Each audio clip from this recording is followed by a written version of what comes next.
Hey everybody, my name's Tom Cincinnati. I'm originally from New York, but I live in Baltimore now. This is my 1986 Dodge van. You can see what it looked like when I first bought it and what it looks like now.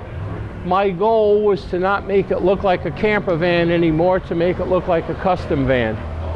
I named it Flashback because the outside is my tribute to my vanning days of the 70s. I started in 1975. I bought my first van.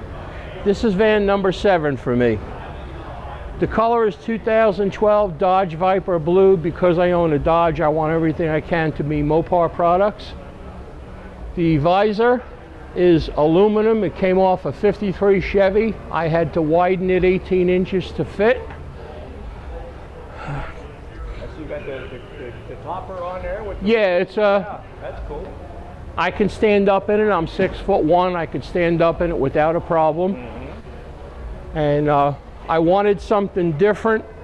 So most people look at that and say street van. It does not say street van. It says sweet van because I wanted something different. All the artwork is pinstripe and done by hand. There's no airbrush on this van at all. What kind of wheels you got on there? They're the old wagon wheel. Yeah. They used to be called wagon wheels, and I thought it fit the style of the 70s. I see you got running boards on there as well. Yeah, when I got it, it had the running boards on it, and I didn't realize how tall the van was until I was getting it ready to go in the body shop, and I took everything off to do all the sanding myself. Okay. And the running boards are extremely important. I see you have the old vents up here too. These Yes. are hard to find. Yes. I was given them by a good friend, Gary Kerr.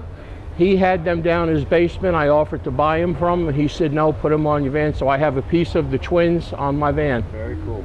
And it's special. Yeah, absolutely. It's special. So this side, same thing with the running boards. All the artwork, I wanted something classy. I didn't want it to look overdone. I love pinstriping. When I bought the van, it had a big bay window here, and I didn't want the bay window. I bought a patch panel. I took it out and I replaced this. I did this in my backyard. Wow, good work. And obviously I did that right before going to the body shop. I had the color changed, and they did some body work on a couple of rot areas for me. You got the pinstriping down the side there? Yep, Yeah. same thing on both sides.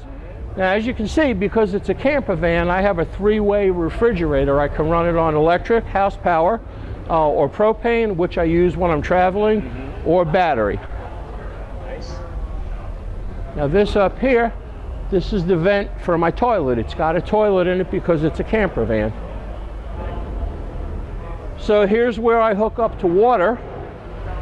This is my gas. And this right here is my fresh water tank. I could actually go off grid if I wanted to fill that tank.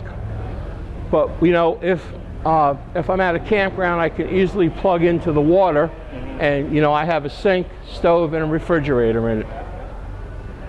Now this, I did this because you don't see this anymore. This is from the 70s. This is all hand painted. It's not airbrush. You'd have to get really close to see the lines.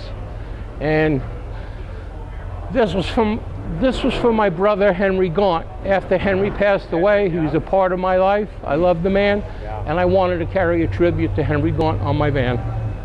Very nice. Okay, we're back to the interior. I like these pockets for storage, but I don't like them visible when I'm showing the van, so this is one of my cover-ups.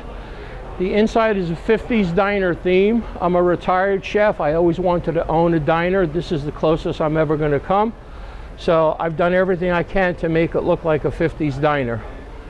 The 2 cabinets, the bottom and the top, I built them. It used to have 4 captain's chairs and a table, which I didn't want. I built the cabinets. I made the countertops.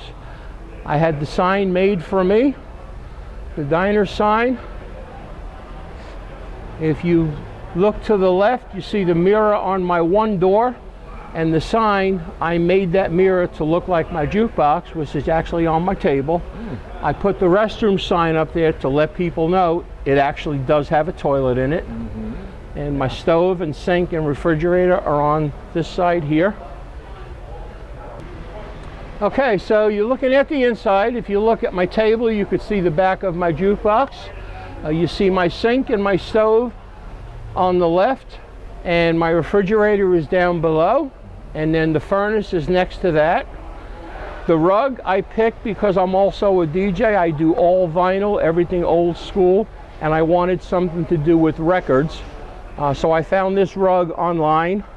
All the tile work you see, I did that myself.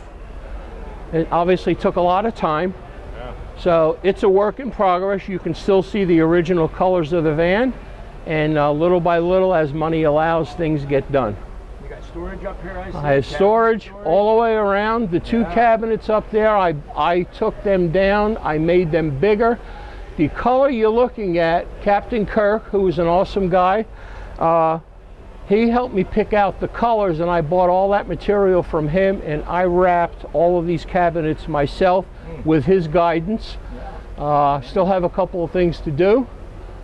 You got a roof vent up there? Yeah, I got the roof vent, and this roof vent is different because it's not only got a fan, it's got a light in it. I wanted to replace it with the newer one, but the newer ones don't have lights in them. Yeah, exactly. And if you're looking at, you'll see it better from the back, but this also has a 6-inch drop floor. Most vans with raised roof have a 2-foot tall turtle top. I don't like them because I think they're too tall. Because of this drop floor, my raised roof is not as tall. I'm 6'1". I have more than enough room to walk around in it.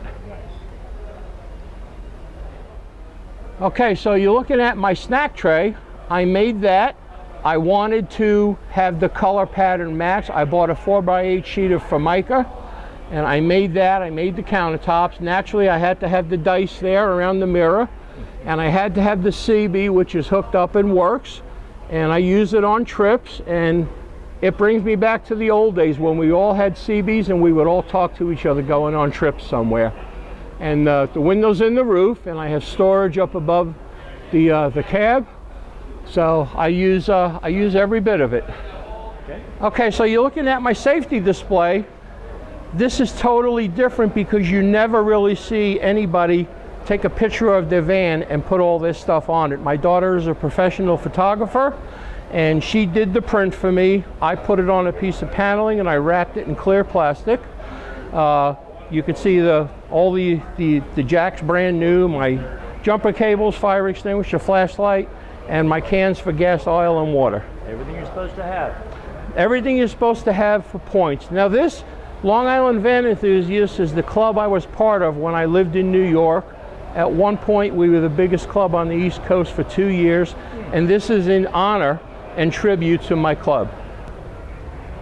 Okay, so the back end, let's start with the gumball machine. If you look at the sign, it says, please buy these, I need gas money. I did this purposely because I want my van to be interactive. People come by with kids, the kids love it.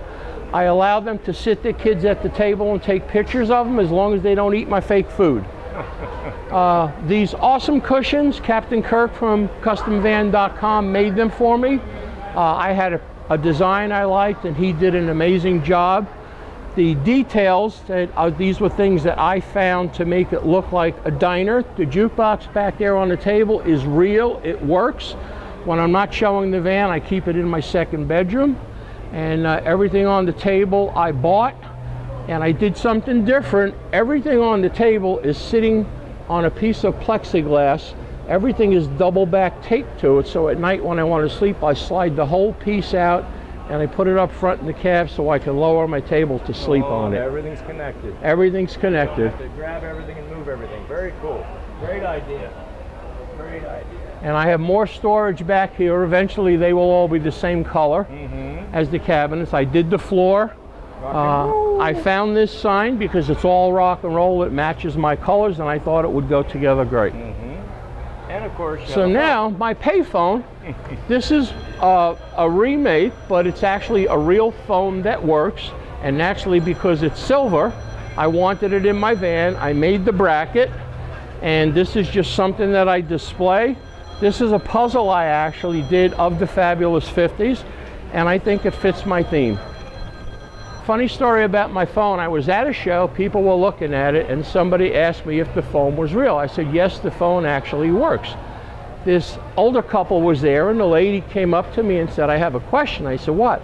She said, where do you plug the phone in? It took everything I had to not laugh, and I said, if I take the phone in my kitchen, I can plug it in and it works because it's a real phone. Nice.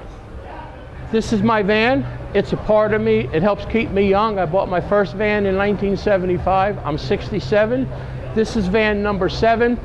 The outside is my tribute to my vanning days of the 70s because it's a part of my life that will never go away. My bear can hat, a lot of people will know this hat. This hat was made in 1977 when I bought my second van. It's now 45 years old and still going strong. Nice.